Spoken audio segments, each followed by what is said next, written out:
I work 55 hours a week, and I come home, and she never fails me. My little angel is there waiting for me before I even have a chance to pull in to the garage. I want to show you guys this.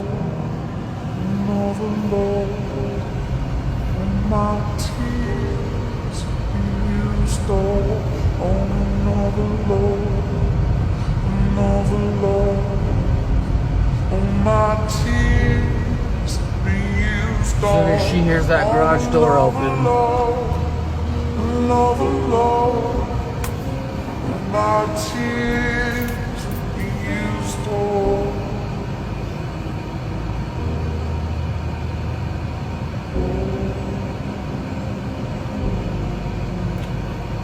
you guys see that?